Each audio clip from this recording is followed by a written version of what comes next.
Good evening. Hi there.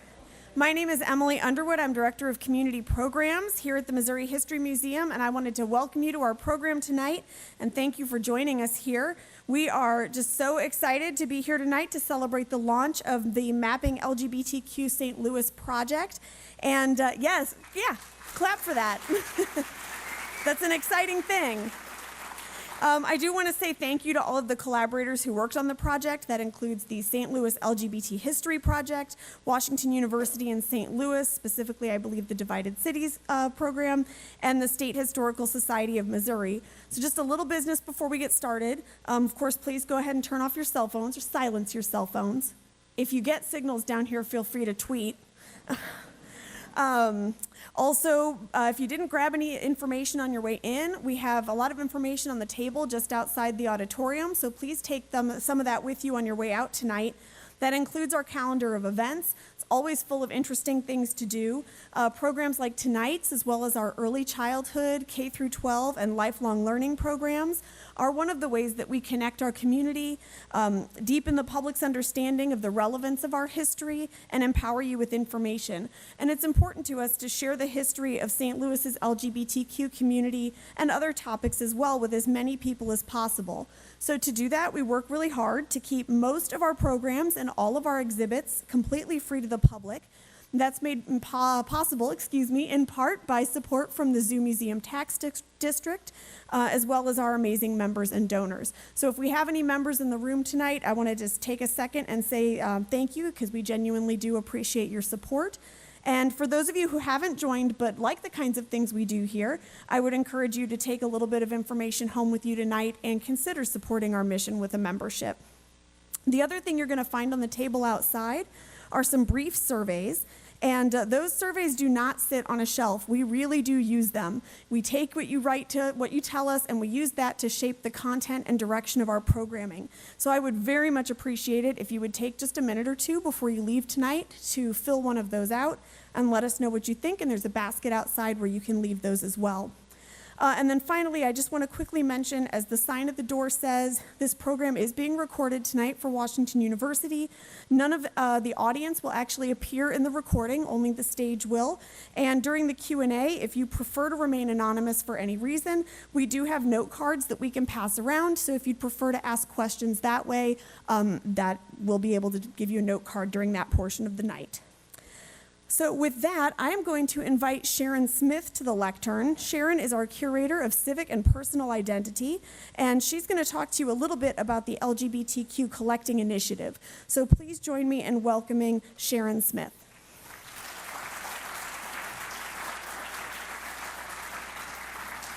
Thanks, Emily. Many of you have seen me, I'm sure, many times if you come to any of these events that we do with the LGBTQ community. It has become quite nice to say that we do those on a regular basis, and I appreciate that with all of our education and visitor experience staff, as well as our just the institution in general. I feel like we are one of those places that is very welcoming and affirming here at the History Museum, and that makes me very happy and feel quite proud. If you haven't seen one of these, this is something that I want you to pick up when you walk out at the end of the event today. This is an initiative that we actually started now, gosh, Steve, and several years ago. At least it's more than that. And we worked in partnership first with Stephen and the History Project to really begin thinking about how we can do an exhibit here at the History Museum. And the only way we can do that is if we have stuff. That's the technical term that our, curators and archivists use. And at least here, I'm not sure about WashU. I won't speak for them. But the stuff is what we want and what we need if we're going to tell that story. And indeed, we are going to tell that story. And so my plea is that as you think about what kinds of things you have that you've squirreled away in the basement, or you think, oh, they're not going to want that, run it by me. My contact information is actually on this brochure, and you know, we are working in partnership with WashU, with UMSL, with so many organizations to make sure that the that the history of this community is kept here in St. Louis, and if it doesn't stay here, it stays at WashU, it stays at UMSL. Stephen has been working with his cohorts, Betty Neely, I see up there, Ian, I just saw come in. I mean, there's a number of people who have been doing that work well before us, and we're sort of reaping that benefit as we are going to with this event tonight. But I want to be sure that you know that we want to tell that story, and we want to tell it as broadly and as completely as we possibly can, and so we can only do that with your help. The first exhibit that you'll see here, I will announce, is 2020, and it will be an exhibit, a small sort of informational exhibit, really, where we're going to ask you for even more help at that point, and then a really huge sort of full exposed exhibit on the whole history of our community in 2024. So there are 2 exhibits on our plate, and we need all of your help. So just make sure you pick one of these up, and contact me if you have anything that you would like to share. And that's really all I'm here for, is the sort of the commercial before the show. And now I'm going to bring Stephen Brawley to the podium, who will introduce our panelists and all of the work that's been done. Stephen and I feel like we're sort of co-curators in this process, but Stephen has been amazing and a good friend, so Stephen, come on up.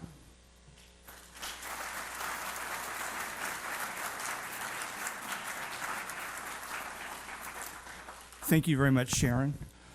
I'm happy to announce that 2007, I just realized, was our birth year, so this is the 10th anniversary of the History Project.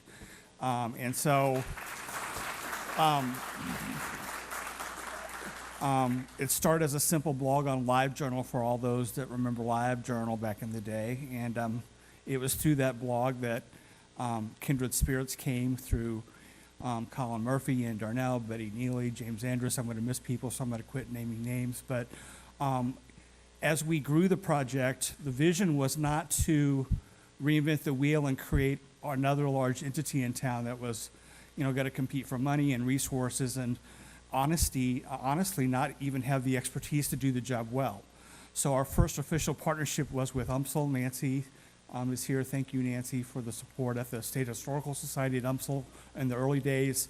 Then we started this wonderful collaboration with the History Museum and then with WashU. We're hoping to expand our partnerships throughout the coming year with hopefully out into St. Charles and on St. Clair County on the east side. So tonight is a culmination of what I call a vision of collaboration and partnership. So the project was designed to do what we're doing tonight, bring the best of the best together to preserve, promote, our history. So first I want to again thank the History Museum. For the last 3 years, 3 times a year we've had LGBTQ programming. And we've had some amazing programs the last 3 years.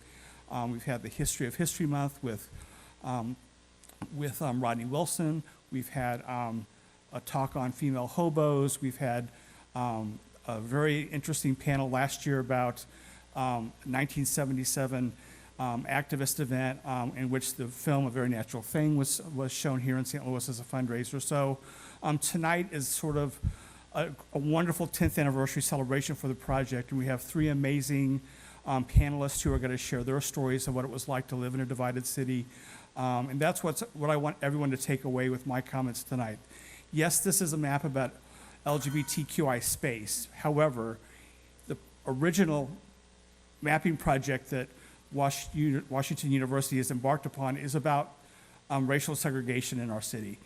And so by adding the LGBTQI layer onto that discussion, this is a deep dive, folks. This is not just about mapping queer space. It's about understanding the complexity of our region and the racial divide. As many of you know, there's another event taking place across town that's a lot of folks who may have wanted to come to this event or at that event.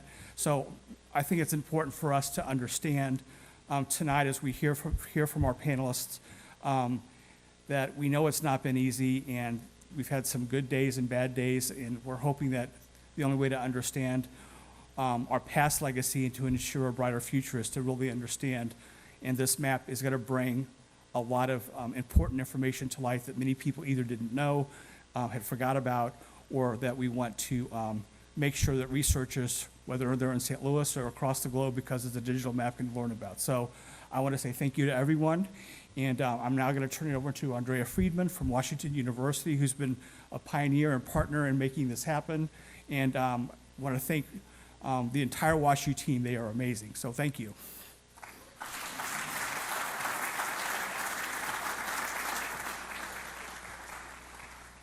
Hi, everybody. I'm so glad that you have come to celebrate with us. This is 18 months of really hard work by a lot of people, and we are just thrilled to have arrived at this evening. The first thing I want to do is to thank you. Forget that I'm supposed to advance the slide.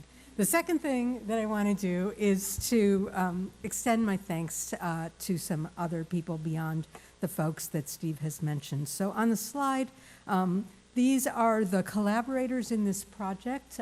All of these institutions have helped to make it possible, and I will talk about this a little bit more, but I especially want to call out the Divided City, which is a project of the WashU Center for the Humanities and School of Architecture, which provided funding for our map. I also want to, I'm not going to call out names, but we had a big team of undergraduate and graduate student researchers who did the research or built on the research, identified places on the map, and did research to explore them, and their names are all on the map, which is live as we speak, and so you can look for their names there. I also want to single out just a few people, some of whom have already been mentioned, without whom we simply would not be here tonight. One of those is Ian Darnell, right there.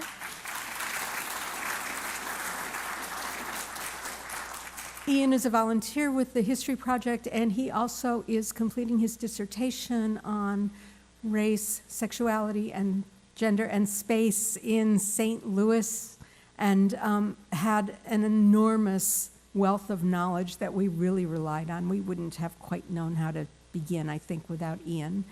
Second is Jennifer Moore, who's here somewhere, right down there.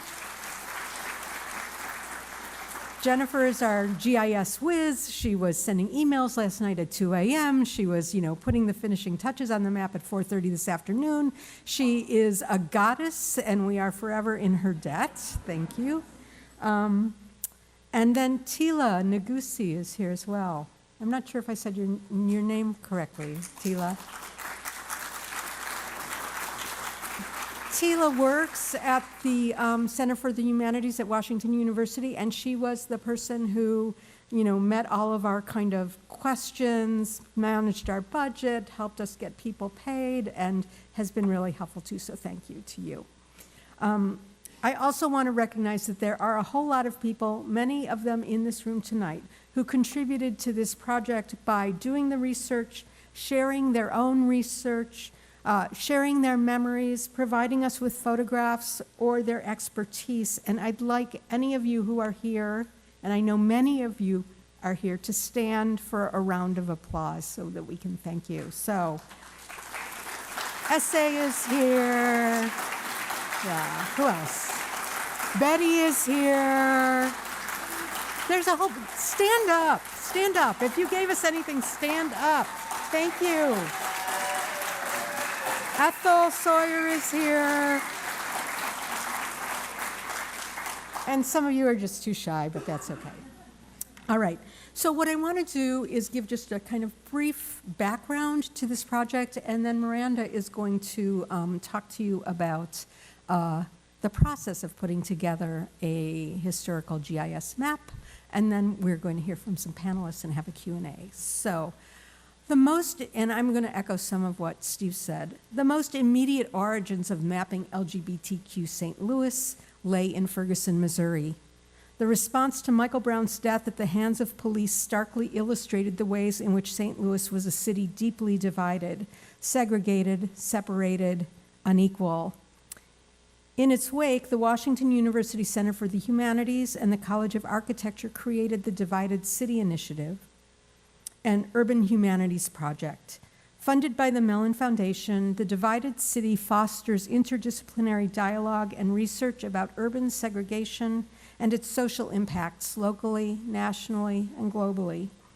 Our project contributes to that effort by centering LGBTQ experiences in a divided St. Louis on both sides of the river between 1945, when the metro region began to be radically reshaped by population shifts and government policies, and 1992, when the city of St. Louis passed a non-discrimination ordinance that included sexual orientation.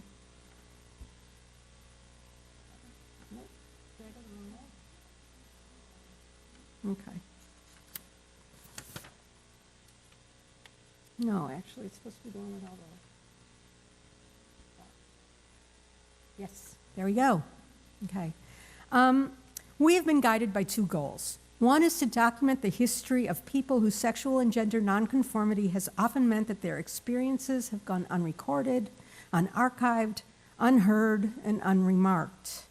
A number of folks have been engaged in such efforts in St. Louis over the years, and their work has made this map possible. Going back to Bill Cordes, providing a whole cache of materials to the State Historical Society of Missouri. Creating a historical GIS map allows us to see the ways that LGBTQ people made space for themselves in an environment that was often hostile to their existence. And on this, you'll see afterwards, you can actually explore the map in the classroom next to the auditorium. We mapped a whole bunch of different kinds of locations in the St. Louis metropolitan region. And some of the kinds of spaces we documented included bars and drag balls, softball diamonds and cruising grounds, churches and community centers, businesses, sites of violence, political organizations, support groups and protests, and many more. Our second goal, equally important, is to place St. Louis's LGBTQ past within the region's wider history. Mapping helps us to see how LGBTQ St. Louis itself was divided, especially by race, but also by gender identity and expression, by experiences of policing and violence, and by socioeconomic status, among others. By examining the ways that urban space shaped the sites, the networks, and the social structures of LGBTQ life, we hope to create a more inclusive history, one that recognizes the complexities of crafting community across difference. Our research has shown that such divisions often belie the idea that there has been or is one LGBTQ community. But our map also provides glimpses of the moments when St. Louisans bridged or challenged those divisions. Working on this project has been a blast. We hope you enjoy it, but we also are going to want to hear your critique, your corrections, your questions, and Miranda is going to talk a little bit about the process of creating the map. Thank you.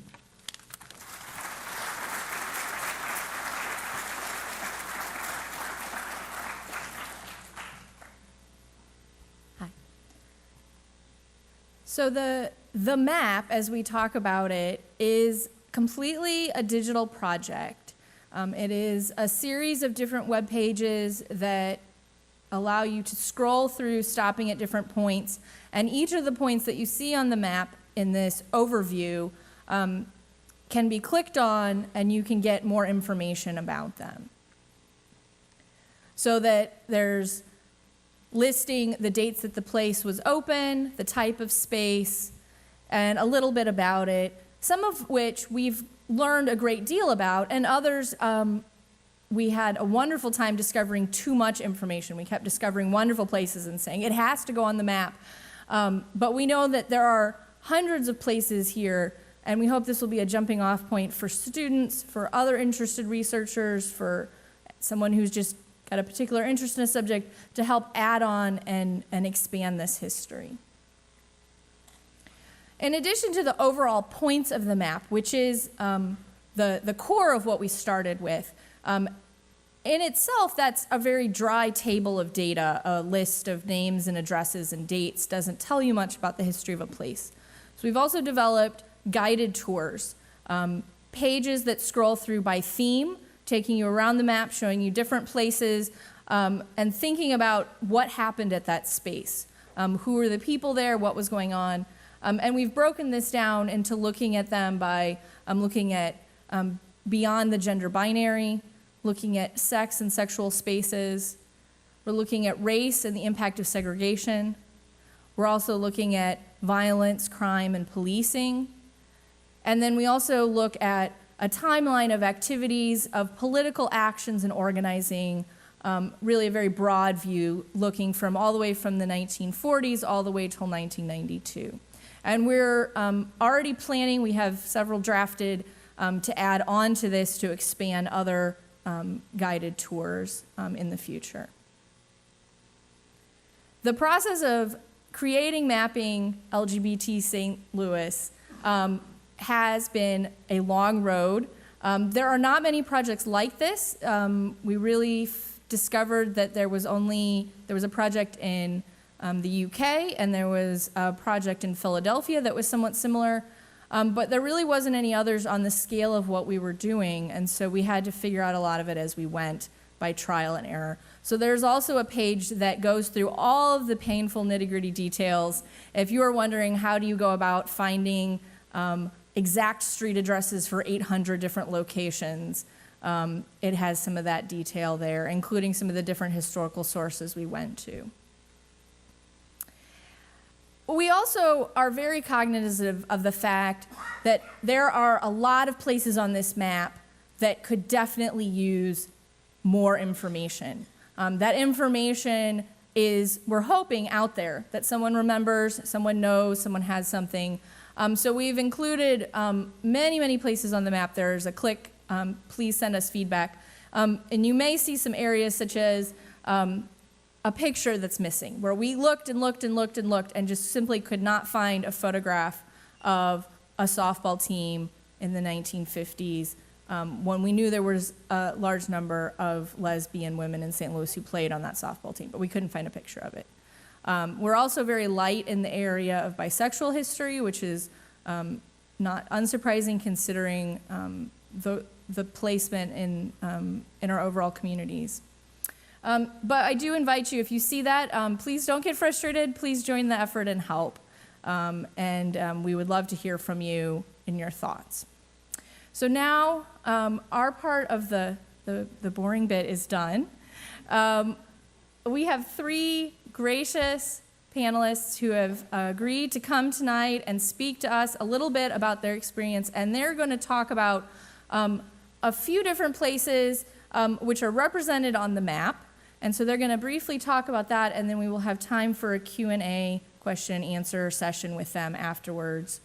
And finally, we hope you will all stay and join us to celebrate this huge undertaking with a cake reception afterwards.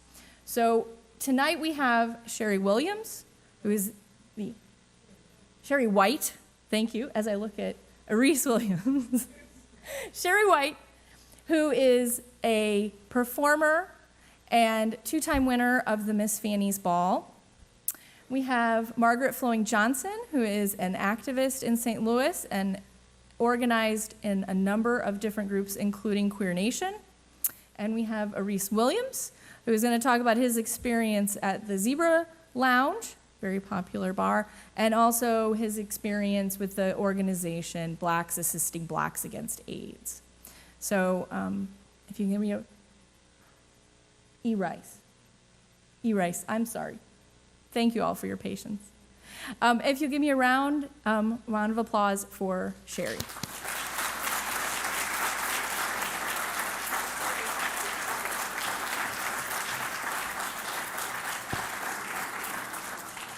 Thank you so very much. I'm honored to be here this evening.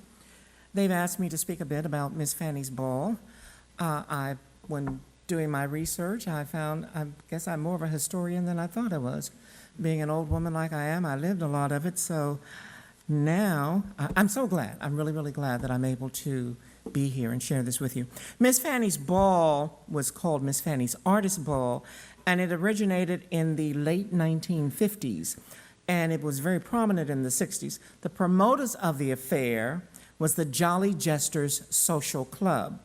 The ball was frequently patronized by African American heterosexual community, The primary promoters during the 1960s were sisters Mrs. Jewel Livingston and her sister Irma. Mrs. Livingston was a social activist here in the city of St. Louis, and her primary work was implementing programs to enable young African Americans to succeed in the workforce. Her sister Irma was a successful cosmetologist, and that was the work that she did until she succumbed to cancer. I believe it was breast cancer. It's been such a long time, but I think I remember that's what it was. The ball was always held on Halloween night, October 31st, no matter what night of the week it was held. And this was because it was the only time that men could dress in women's clothing in public. It was common practice to apprehend and arrest the contestants upon their exit from the Masonic auditorium after 12 o'clock midnight.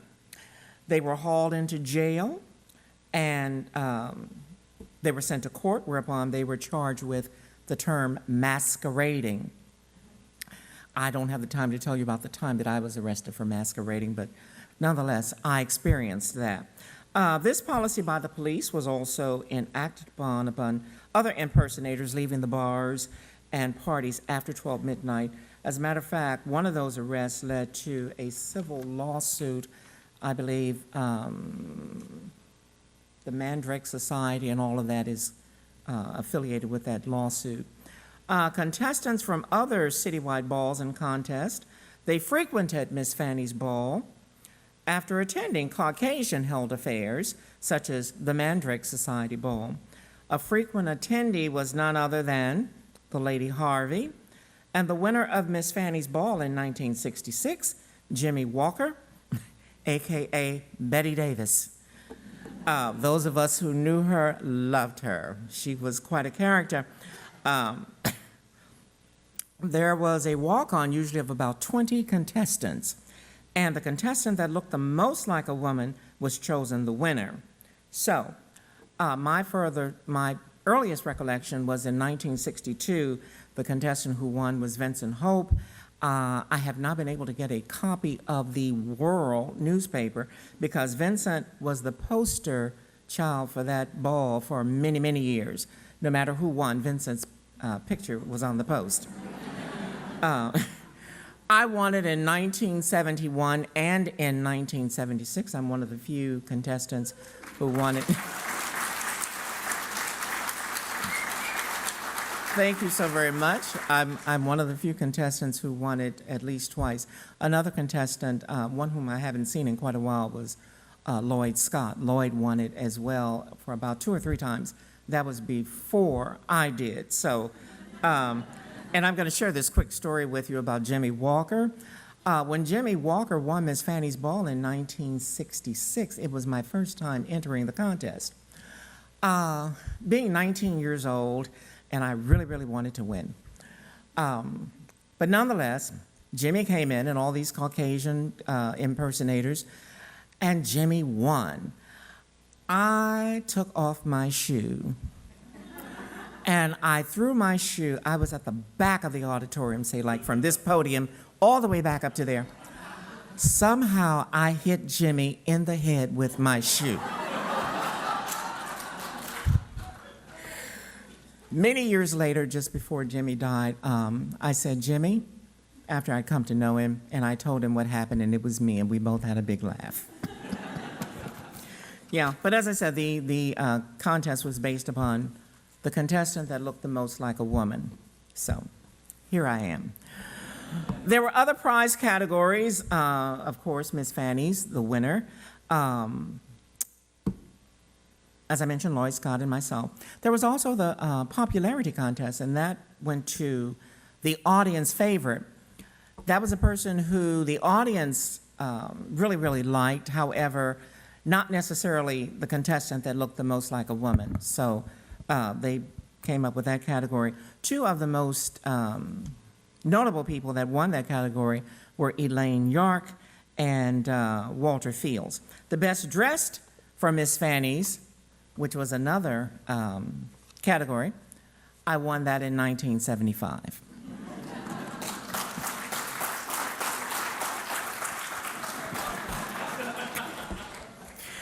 Anyhow, so throughout its history, Miss Fanny's Ball has been held in several venues across St. Louis City and County, as well as the Metro East.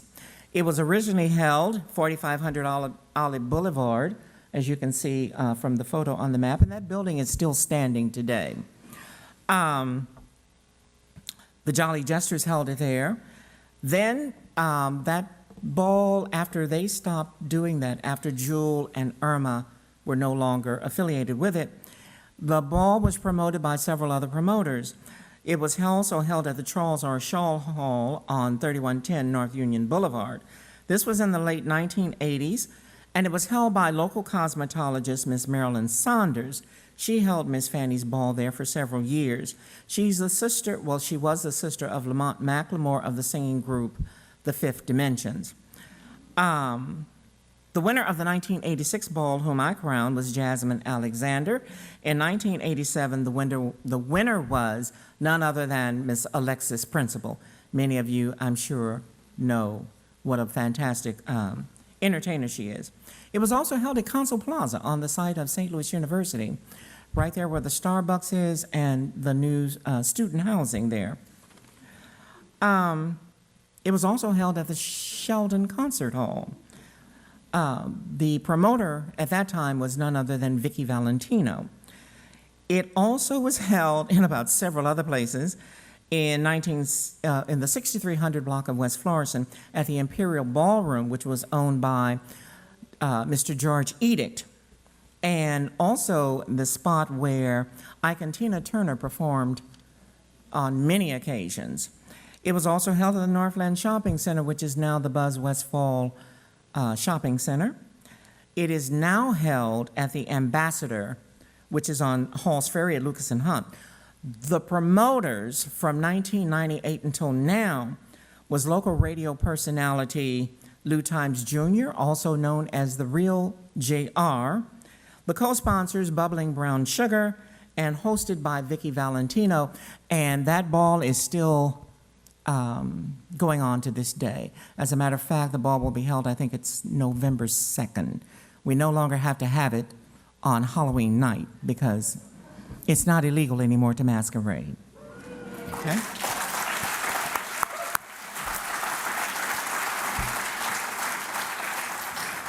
There are winners from the national stage who have won this title, so it wasn't just limited to the city of St. Louis. There was Pam of New York City, Raquel Lord, who's a former Miss International show queen, also LaWanda Jackson, who is a nationally known female impersonator, National EOY, Black Universe, Miss USA, Raquel Lord, LaWanda Page, Miss USA Classic, and worked in the show La Cage aux Folles in Las Vegas, Nevada. Miss Fanny's Ball of St. Louis was not the only ball held in the St. Louis area. In the early 1970s, Pat Haynes of East St. Louis, Illinois, hosted for several years the Metro East Fanny's Ball. The ball was given at the Clyde C. Jordan Community Center in East St. Louis, Illinois. Notable winners from that ball were our own St. Louis and Morgan Montgomery, and also myself. I was the winner in 1975.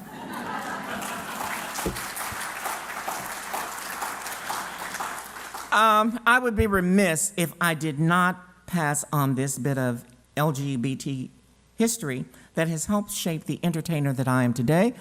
I have been blessed to travel the world internationally. I sing for five-star hotels in Asia and the Middle East, and I've considered it quite a blessing. And without this group, it has, I don't know, it was part of an early training ground for me, seriously, to enter Miss Fanny's Ball and to become the entertainer that I have become as today. Okay? So in January of 1972, after winning Miss Fanny's Ball, I was approached by a local promoter, Mr. Theo Thomas, to join his touring performers in the Powder Puff Review. The Powder Puffs were entertainers for local dances sponsored by the local male and female heterosexual social clubs. We performed popular songs of the day through lip sync as well as lookalikes. I was hired to sing live because of my background in music and theater. I was a music and theater major before I changed my major to elementary education and became an elementary school teacher. And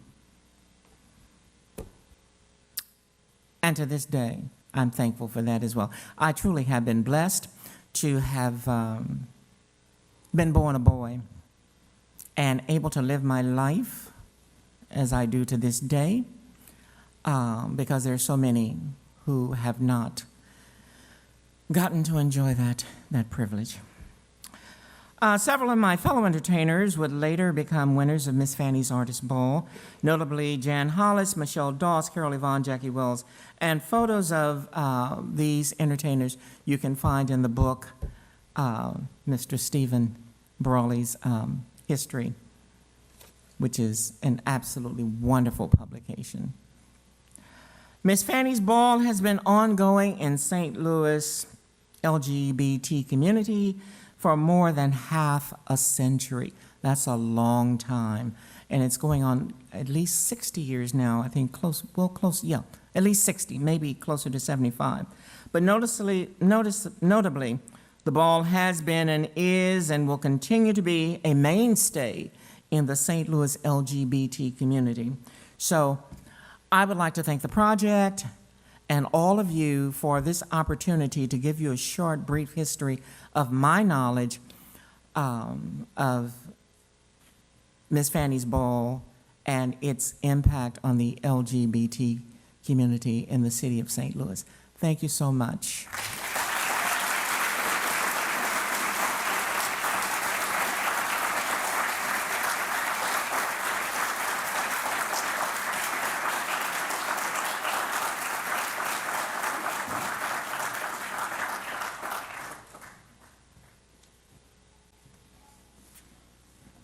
Hello. That was quite interesting. Thank you. And I want to say, I'm basically going to talk about direct action and civil disobedience in the lesbian and LGBT community in St. Louis. And I want to just acknowledge and make sure that we recognize that in the early days of the Fanny Ball, that was a direct action and a civil disobedience. And they were arrested for doing that. And they're no longer arrested for doing that. And one of the purposes of direct action and civil disobedience is to change social norms and also change laws. And social norms and laws have both been changed about how people think of and how the law acts towards us. And St. Louis has a very rich history of this, and I want to talk about two organizations. One of them was called Women Rising in Resistance, the lesbian feminist community in St. Louis was actually radicalized, strangely enough, by the anti-abortion movement, whose radical strains began right here in St. Louis, at St. Louis University. Many of us escorted the Reproductive Health Services Center and used our bodies and our wills to help women access safe medical care. It was quite a hostile and aggressive situation that we worked in.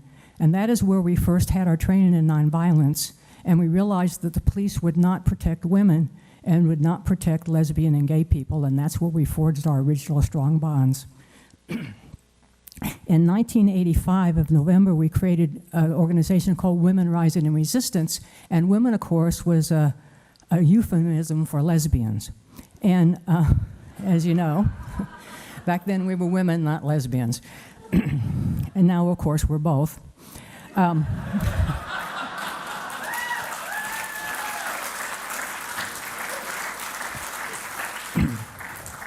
Our first action revolved around a judge's decision to put on probation a man who was convicted of raping a 12-year-old girl. We did a series of actions that focused on specific miscarriages of justice, and we did a lot of actions. We were very active for about a year and a half. We did candlelight vigils at judges' houses when we thought they made a bad decision. We went to courtrooms and disrupted courtrooms when they were convicting women of murder when they killed their husband who had been battering them for years. This was before there were very many rape crisis centers. This was before rape in marriage was considered rape. This is before battered women syndrome was recognized. And at that time, the lesbian feminist community in St. Louis was busy organizing rape crisis lines. We were involved in organizing the self-help center. So lesbians were very involved in all those things. The Hardwick decision happened on June 30th of 1986.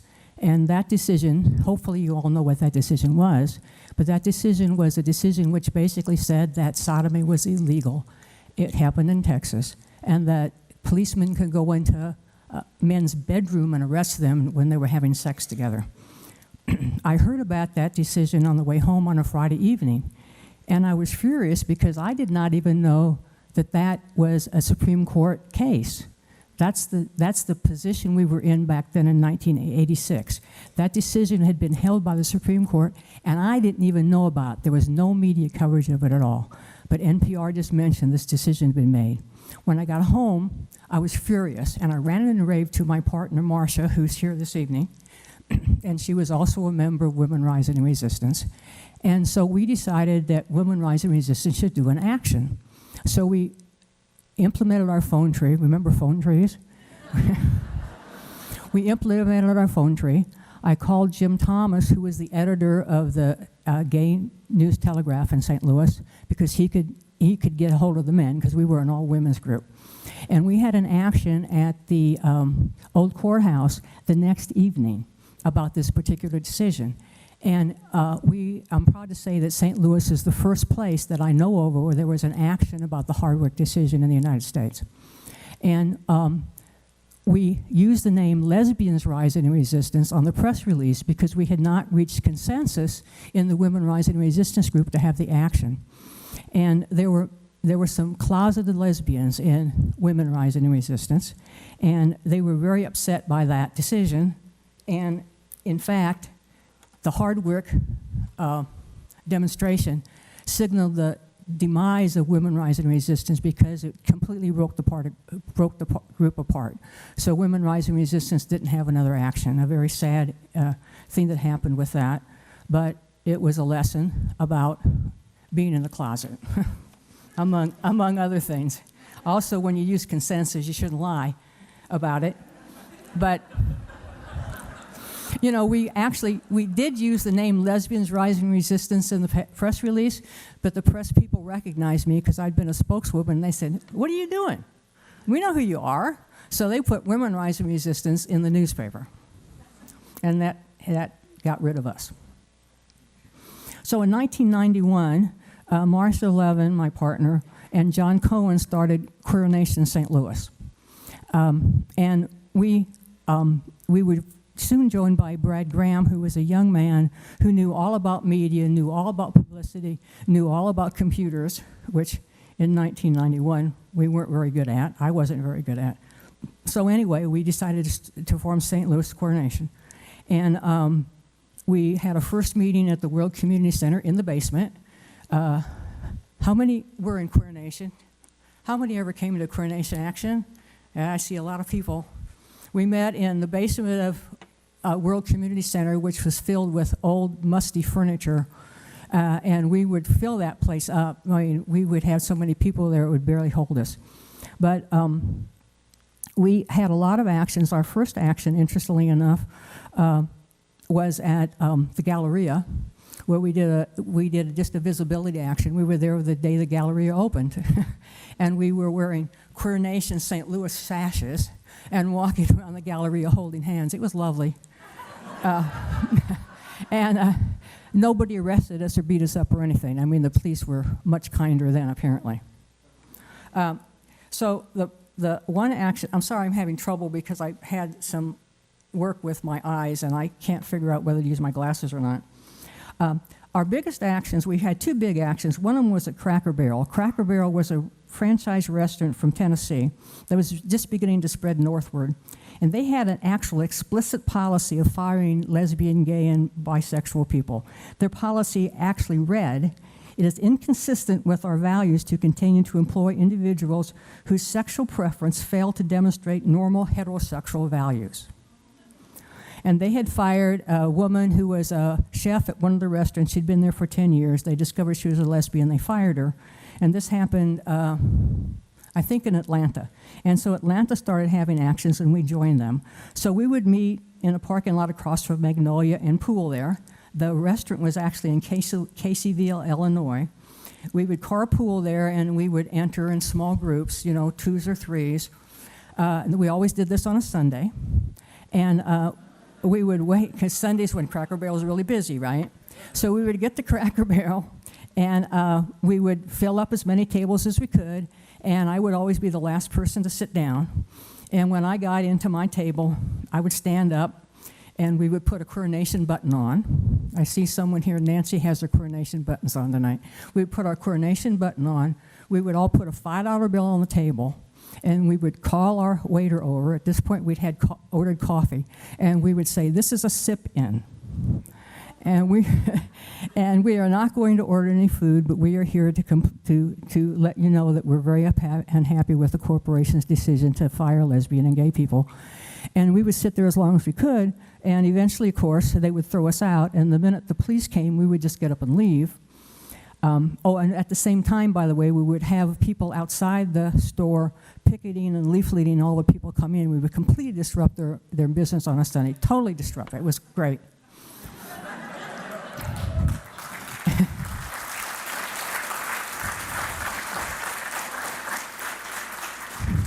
And then when we left, we would all pay for our coffee with a credit card.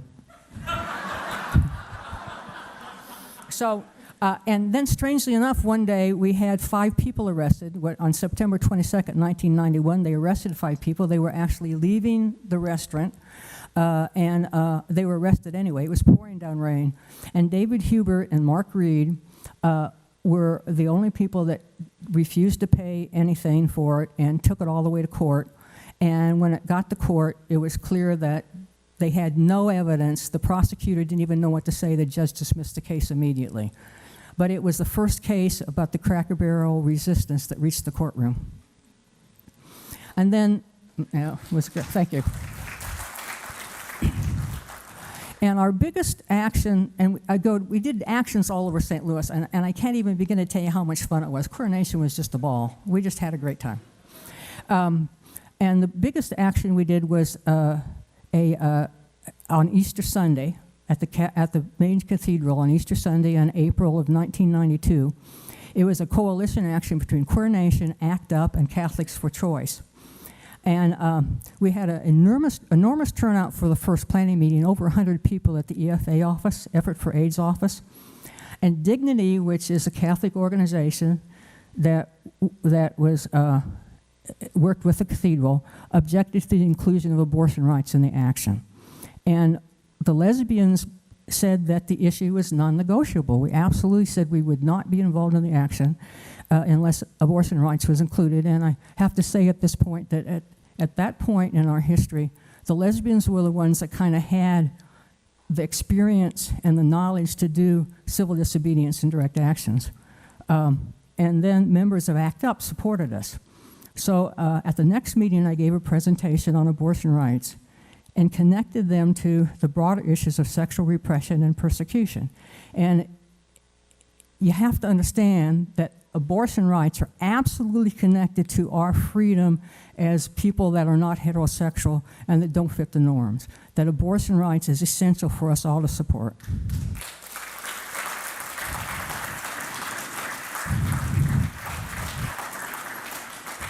So anyhow, I made this plea about abortion rights needing to be a part of the demonstration. And there was a long, long discussion. It was amazing. We were sitting in a circle, and it was just one of these events. And I had the sudden sense that we could reach consensus. And I saw people's eyebrows go up. We made all our decisions by consensus in Queer Nation. So and the thing about consensus that most people don't understand is consensus doesn't mean that you have to completely agree with what's going to happen. I can't read that. Okay. So anyway, I said, I think we can reach consensus. And surprisingly enough, we did. And what we decided is that Dignity would not support the action, but would also not oppose it. And so that meant we could reach consensus, that they would let us go ahead with the action, but they weren't going to participate. And that was fine with us. And so we had the largest direct action in the local history. We had over 100 people there. The Mass was at 10 o'clock. And when people came to Mass that morning, they found a line of people, shoulder to shoulder. How many people were at that action? It was great, wasn't it? They found a line of people facing out from the church all along Lindell and down the other side, down Newstead. And we were all standing shoulder to shoulder, and we had silence equal death buttons, stickers on our mouths. That's how we greeted them when they came to church. We didn't impede their flow up the steps or anything, but they had to walk by us. And they were also greeted by 3 crosses, one labeled AIDS, one labeled women, and one labeled homosexual. And they were being dragged back and forth in front of the church. Very dramatic. And then during church, we had a die-in, and put chalk marks around everybody. And then when the Mass concluded and the action ended, as they came out of church, they discovered us out there on the sidewalks, hugging one another, kissing one another, and shaking our hands to one another. And we basically embraced and reaffirmed that St. Louis would never be silent again about our issues. And then we went to brunch.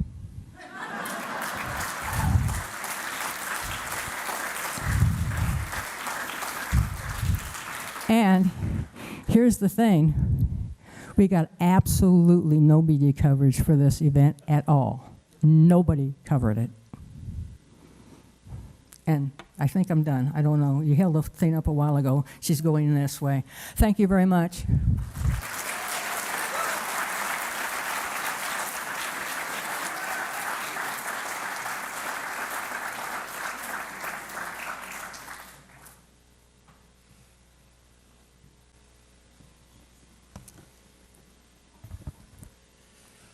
I'm coming out.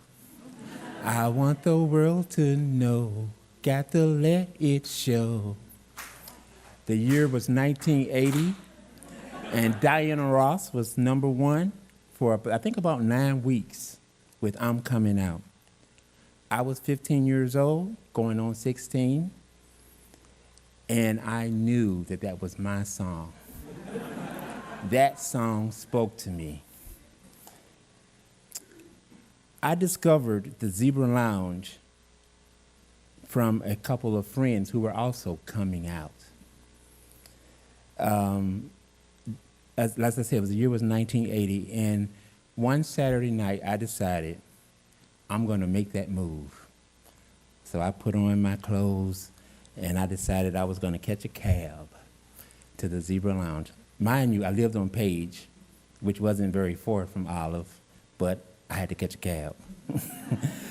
So, in doing that, the cab arrived. I sat there for a bit.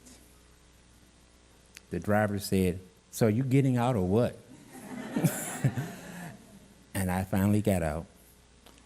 Entered the door, there was a lady named Miss Edith, known as Miss Edith. She took I think it was about $5 then.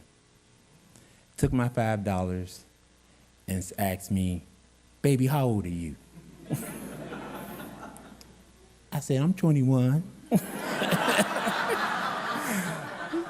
She said, "No, you not."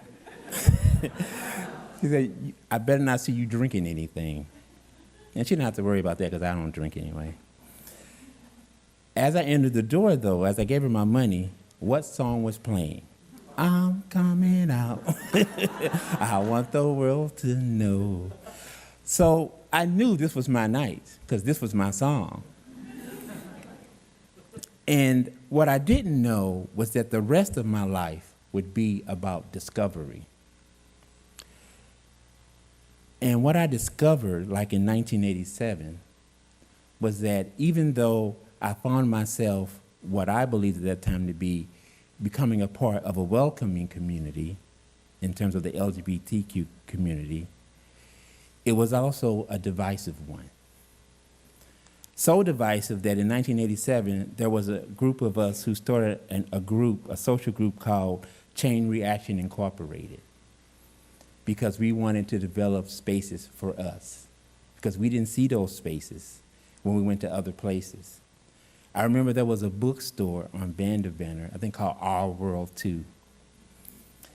And this may be kind of hard for some of you millennials to understand, but there was a time when, and especially in terms of porn or LGBT or gay magazines, pictures of black men were not there, or they were very, very few of them. So I also discovered that if we were going to see ourselves, we had to make that possible. We had to create those spaces and create those avenues for celebrating who we were. The year was 1989, and at that time, Blacks Assisting Blacks Against AIDS Incorporated was founded by Virgil Granberry, who was an employee of the St. Louis City Health Department. I actually got involved because I have this shirt and tie on now, but I was really a club head and pretty popular on the dance floor. And I didn't know Virgil, but Virgil knew of me. So Virgil came to me and said, you know, everybody knows you. You know, you come out here on Saturdays, you're dancing, and you would be the perfect person to help us spread the word about using condoms and what have you. Because also at this time, what we heard, particularly in the black male gay community, was that if you wanted to avoid HIV and AIDS, don't have sex with white men. That's what we heard. Little did we know at the same time that there were several black men who were contracting HIV and AIDS. And Virgil had the foresight to see that we need to become proactive and do something about this disease. So thus he and I talked, and he hired me part-time to work as a health, what he called at that time, a education coordinator to help spread the word around HIV and AIDS. Got my training from the American Red Cross, who was doing a lot of training at that time in terms of, it's particularly in the African American community through their African American HIV/AIDS training. So had that discovery. Fast forward, about 2 years after Virgil and I met, and he started BABA. He passed away. Found myself in the position of continuing the work that I realized at that time was very, very important, because no one was talking to our people. No one was talking to us. When we talk about images and trying to convince folks to protect themselves, most of the images that were available were of white men. So I discovered again that we had to create spaces for ourselves, or create something for ourselves. 1990 to about 1992, in our effort to have our voices be heard, a group of us started a newsletter called Snap. I have copies over here, and I'm going to make sure Stephen gets copies so we can add this to the collection. So for 2 years, you know you guys can't see it here, but on a word processor, and going to, I think Kinko's was around then, going to Kinko's, making copies and what have you, we distributed Snap. But it was our way of creating something that would allow us to speak, that gave us a voice. At that same time, I discovered that nationally, not only us here in St. Louis were we concerned in trying to develop a voice for ourselves as black gay men, there were other brothers across the country who were doing the same thing. Brothers like Essex Hemphill and Joseph Beam, who wrote the book In the Life and talked about our stories. And later on, people like James Hardy, who wrote B-Boy Blues. Also during this time, we started an annual festival Forest Park. That festival was known as the B-Boy Festival. And for those of you who don't know what B-Boys are, this was during the early part of the hip-hop culture. And B-Boys are those guys who, you know, are into the hip-hop music, and they were doing the dance and the break dancing and spinning and what have you. Some of those guys were gay. And so thus the title for our festival in the book, which also explained this whole culture of the B-boy mentality and how, you know, in terms of, you know, men having sex with men and the being DL or down low about it. This was all before it became so popular to talk about being on the DL. I think, if I recall, we did the B-Boy Festival in Forest Park near Wales Drive, because that's where we were hanging out. That was a space that we, and I say we, black, gay, and lesbian people, on Sundays, just about every Sunday, you could count on us being there in that park. So we knew that would be a good spot to have the festival so we could reach the people, engage with people, and what have you. It became very, very popular. And it was actually a group of lesbians who approached me at the time, because this was still doing my work at BABA, and they were saying that, you know, we don't have a Black Pride here in St. Louis. At this point, Black Pride in D.C. was up and running, and I think that, because I know they were the first, and they were also the longest in terms of their history. So they said, why don't we create a Black Pride in St. Louis? Because the B-Boy Festival is our closest thing to having a Black Pride. And so we did. And we discovered that was 1999 when Black Pride started. And it is still going today.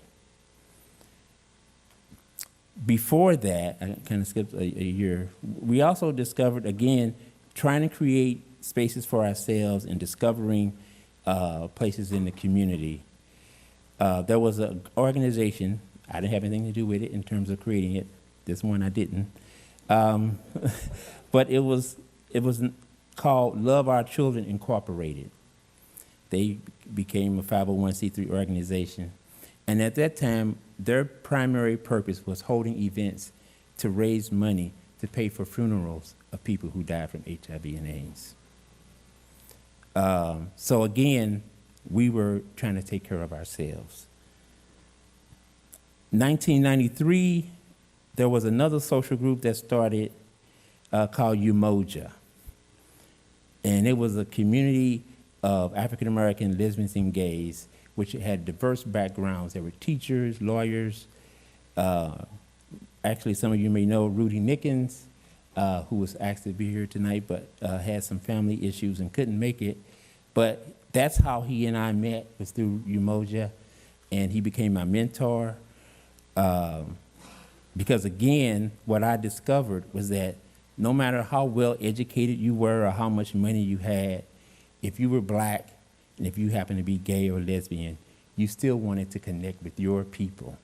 You know, you wanted to bond. It was important to have that. And Umoja gave us that. And I can't recall how long it lasted, but we would have meetings and potlucks at each other's homes and try to plan events and what have you. In terms of, I want to talk a little bit about how we met each other.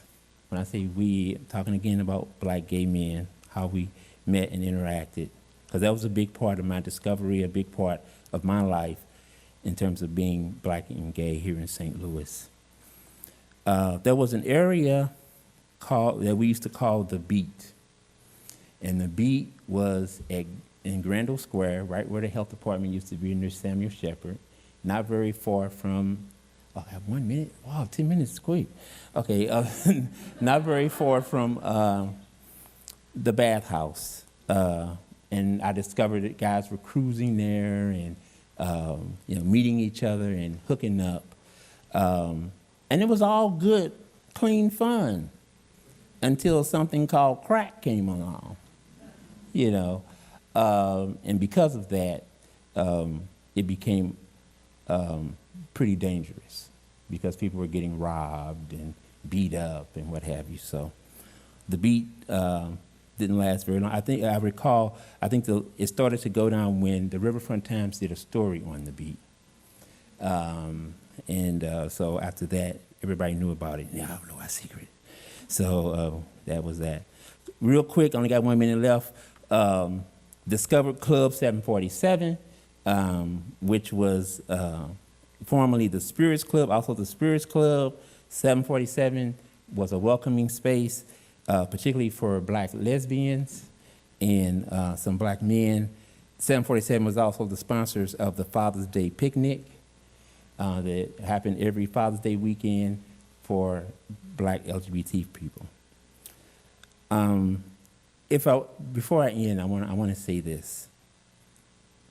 Being black and gay in St. Louis is also about learning to navigate your way in white spaces. And that's not just in the LGBT community. I'm talking overall, in our city overall. Because unfortunately, we are a city divided in some aspects. And yeah, so it's about learning to navigate your way in that discovery. And even at 52 today, I'm still coming out. Thanks.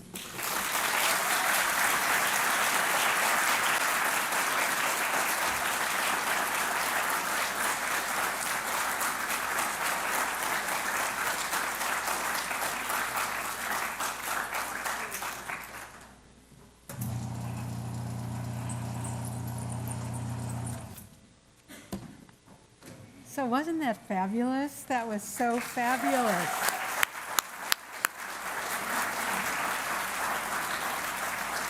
Oh.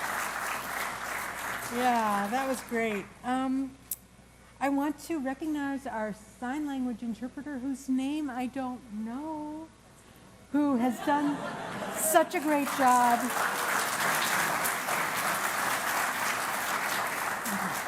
So we have about 20 minutes or so for a Q&A, and so I'm going to ask our panelists to come over here. Emily, right here, has a mic. She's going to circulate, and also, who's got the index cards if they're needed? Okay. Okay, Tila has no cards? Okay. So we want to welcome you to ask questions, share memories, respond.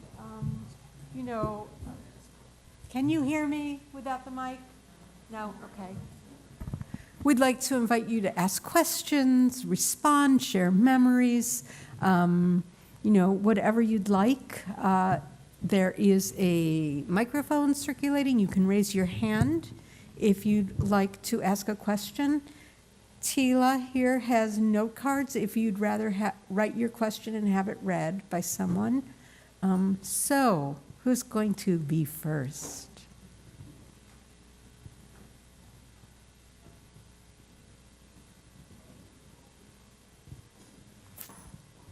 This is just a comment. I'm really impressed by how complete the map seemed to be of, I've been around since the 50s in St. Louis, and actually I was at Stonewall in New York back in '69. But I'm impressed by how much work you've done. It's really amazing. Thank you.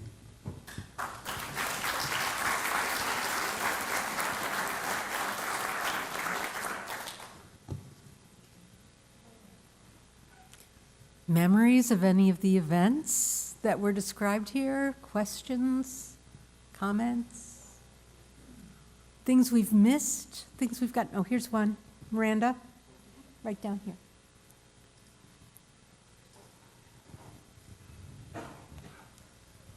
I don't recall hearing any mention of the woman's coffee house that offered a warm and safe place for lesbians to meet.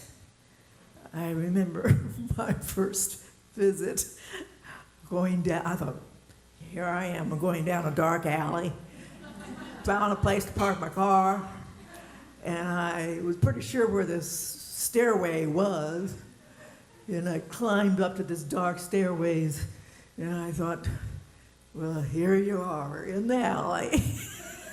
I opened it up, and with a breath of warm, fresh, inviting air that was safe and a very, very nice contrast to the hidden state of our identity in those days. And I think it was some gay man that gave us that apartment to use. And, well, I can go on with these stories, but that was my relief story of introduction to an actual lesbian place. Thank you.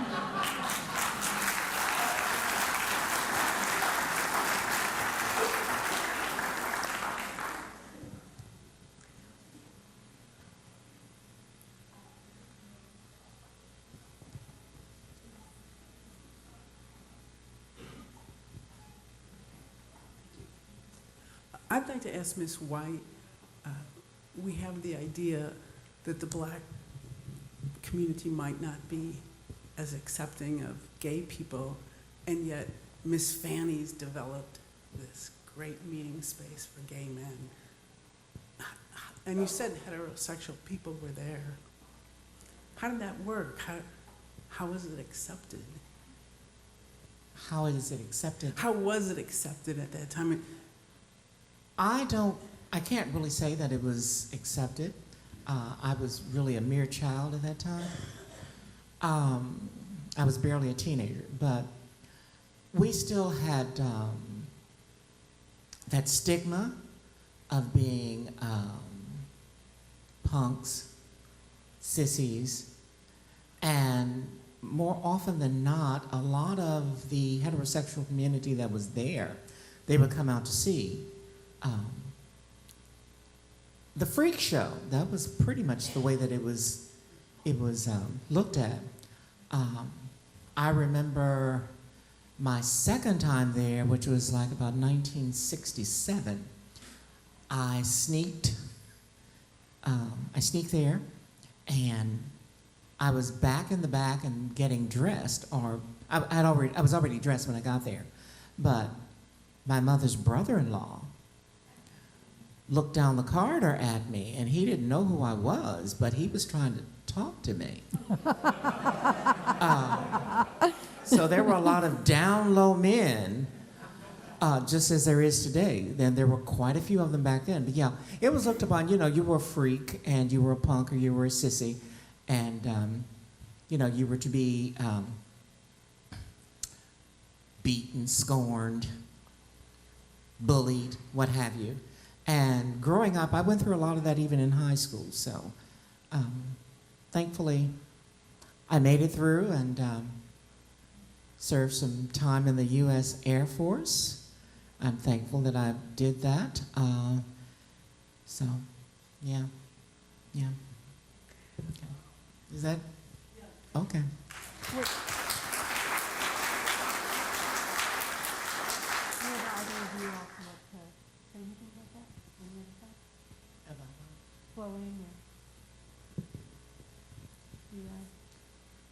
Yeah, well, just to add to what Cherie said, I think homophobia in the Black community certainly plays its way out in different ways.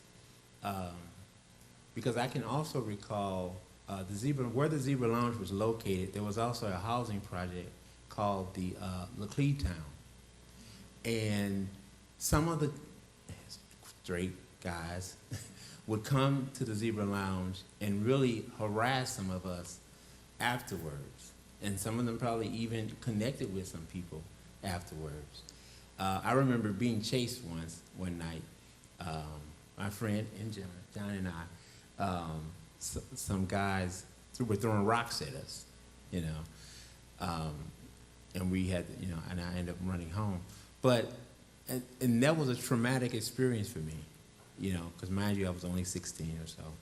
It didn't keep me from the Zero Alarm show, but I was traumatized, you know. So yeah, homophobia is a strange thing, you know, because there are some people, and I'm just speaking about my experience as African American, living in the African American community, being a gay man.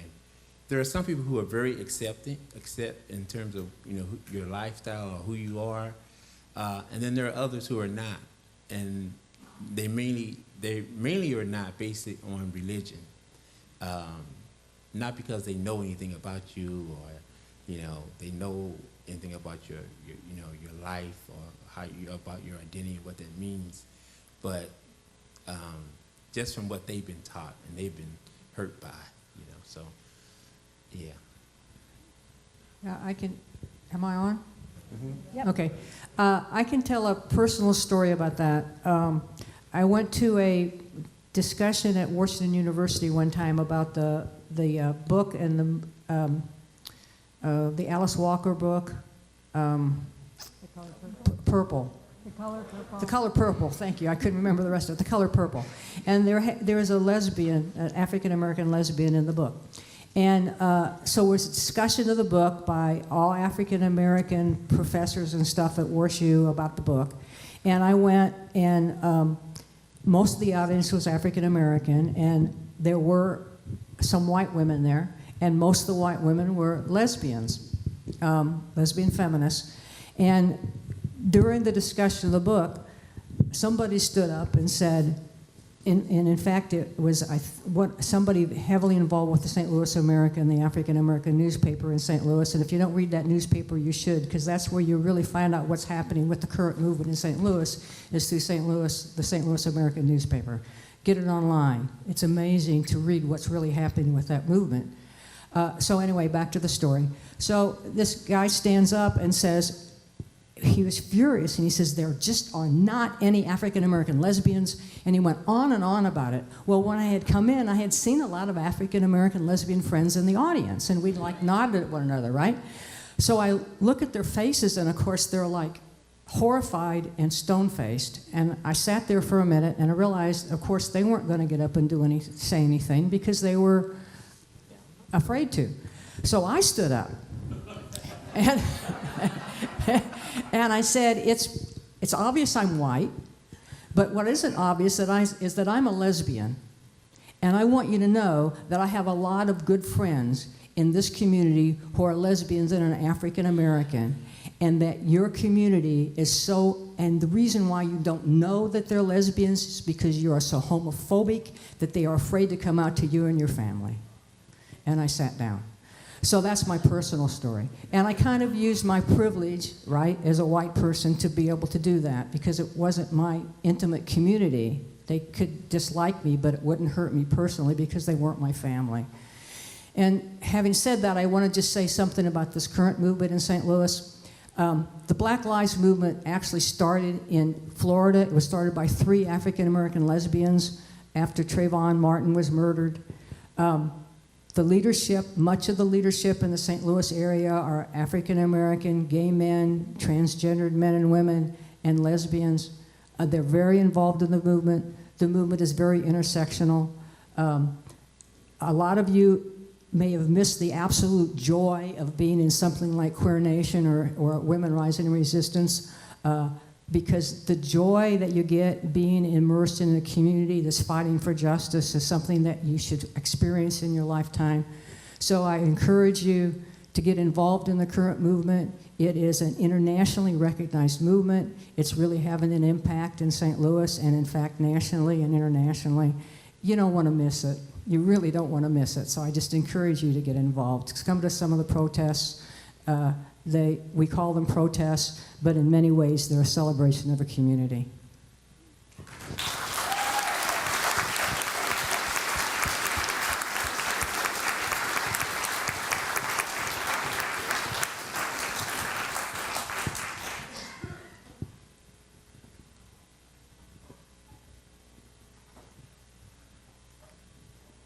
She's coming. Yeah, I'm not sure that I quite caught. Is the website publicly available now through the History Museum or through, you know, I mean, I know it's supposed to be entirely on the web and not in a book or something. Yes. So is it accessible now? As of 6:30 this evening, it is live. We have, yeah.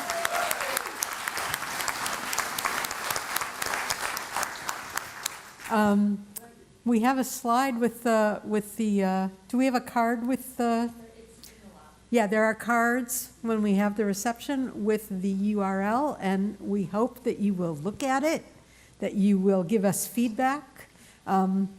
You know, a lot of the stories that we heard today are represented on the map, but a lot of them, I was furiously scribbling notes, things that we don't know, right? And we are hoping that this will continue to grow, expand, change, live. So, yes, another question. Since I have the mic, I'm going to talk real quick. The ending year was 1992 right now, correct? Yes. Yes? Okay. I came out in 1992, and that just struck me as I was hearing all of your stories tonight. So for everyone that came out before me, thank you, thank you, thank you.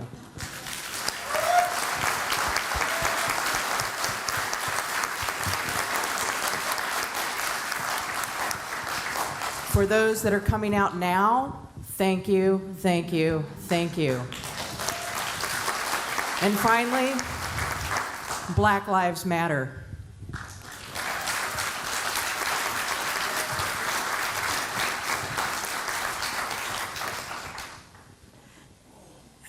I want to mention the lesbians had a newspaper called Moonstorm.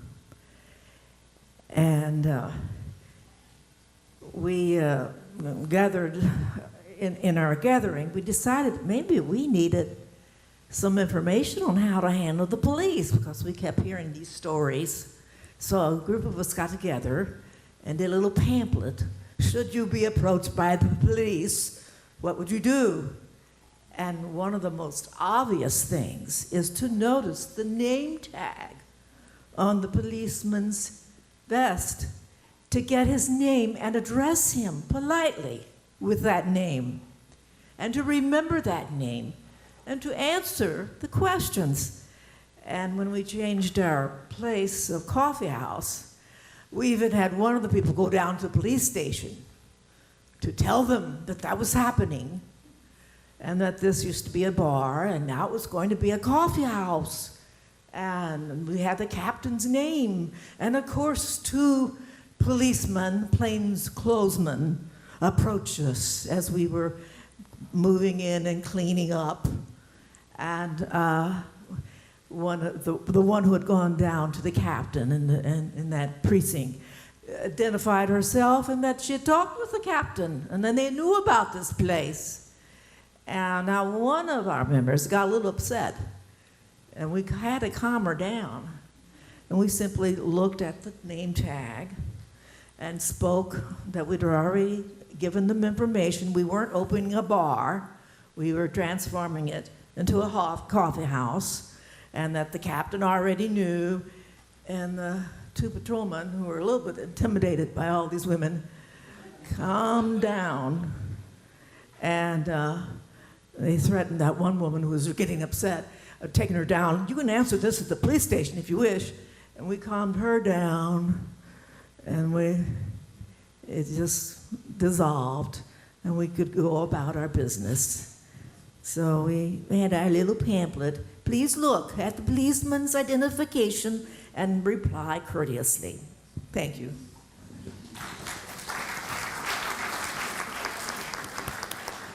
Any other questions?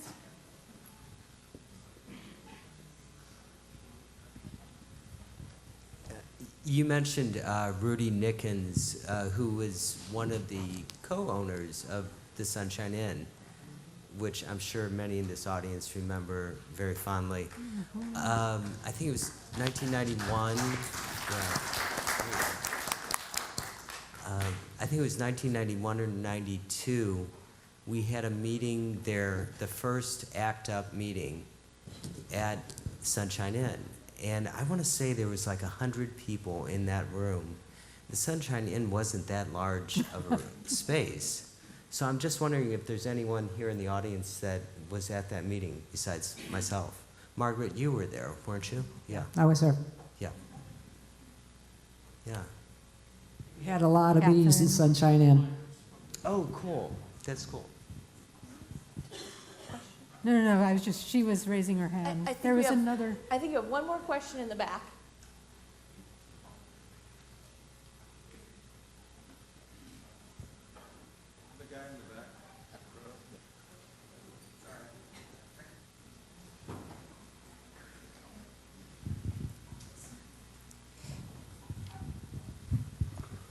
Really awkward choice of seating, sorry. So my question was that, with how divided our country is currently in the state, what can young queer people do to improve the bond and the relationship that we have with each other before we start with other people to spread our message?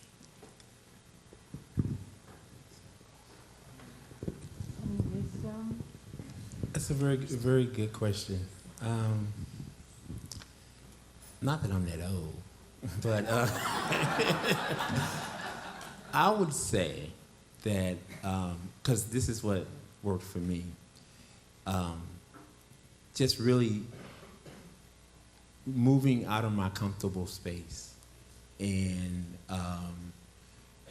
taking that step toward engaging with other people who don't look like me. You know, if you have a party or an event, invite some brothers to it. Mm-hmm. You know, that's how we get to know each other. If there's something that's happening in the community, talk about it among people who don't look like you. You know, one of the things I think that was very blatant to a lot of us with the last protests that happened, or I should say protests that are happening, because I assume that there will be more protests, is how diverse the group was, you know, because I think it got to the point where a lot of people just said, enough is enough, you know, and people had to get out of their comfort zone to become, you know, to take part in those protests and to make their voices heard. But that's how we do it, you know, that's how we do it. So I would just say, get out of our comfort zone and invite somebody who doesn't look like you.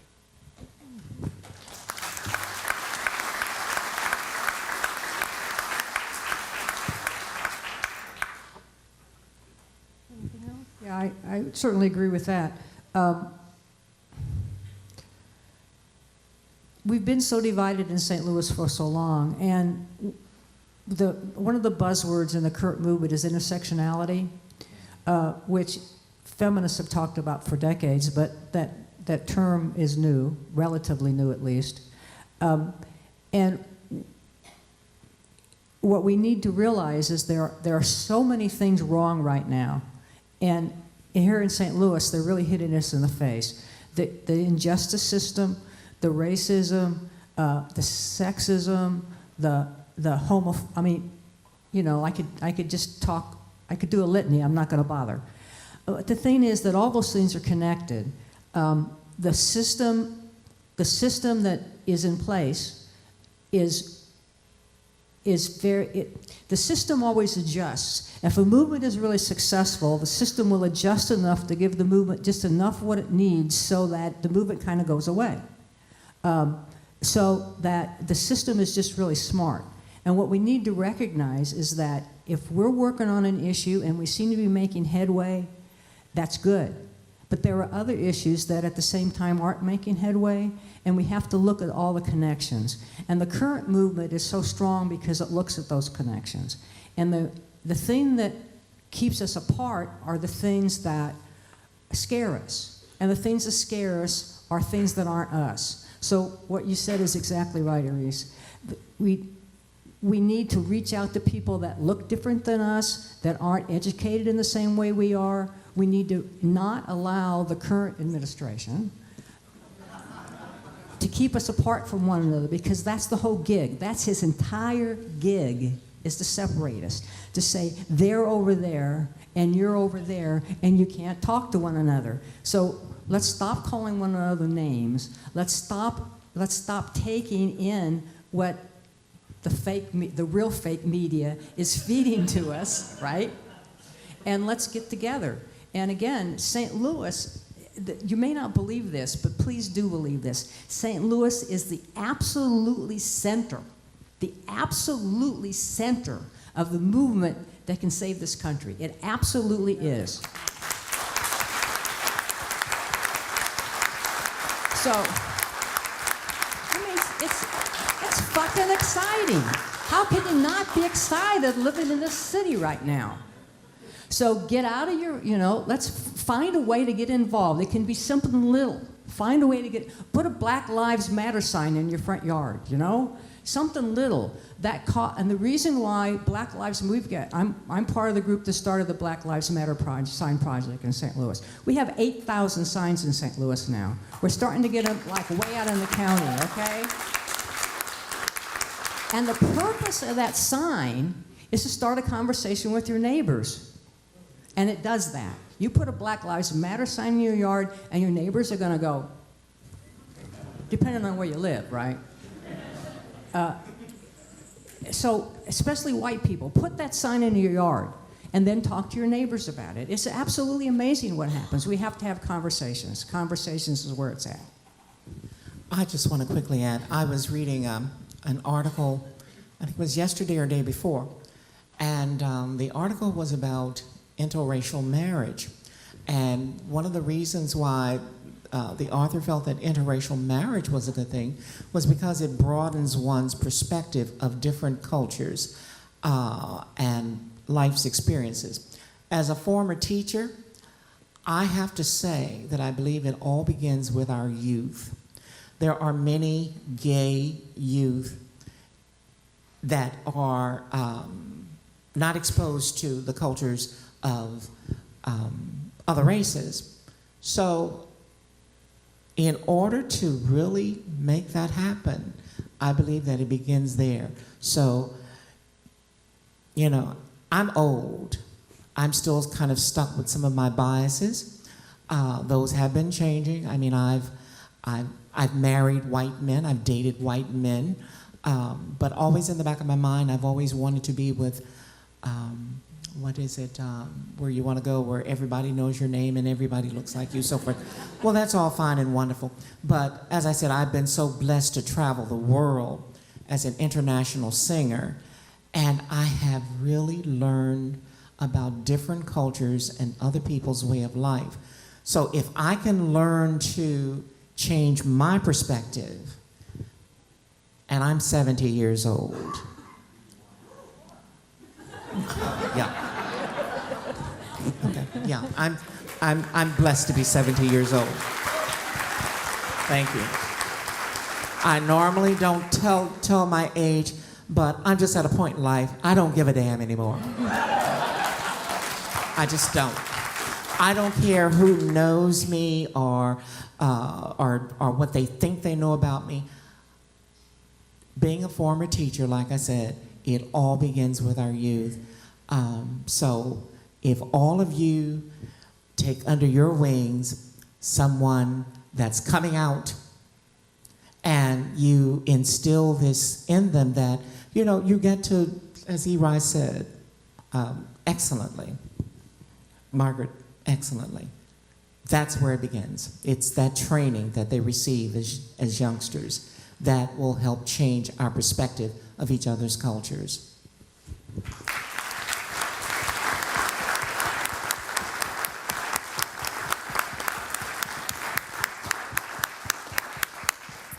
All right, I want to thank our panelists again and thank you for all of your questions and comments.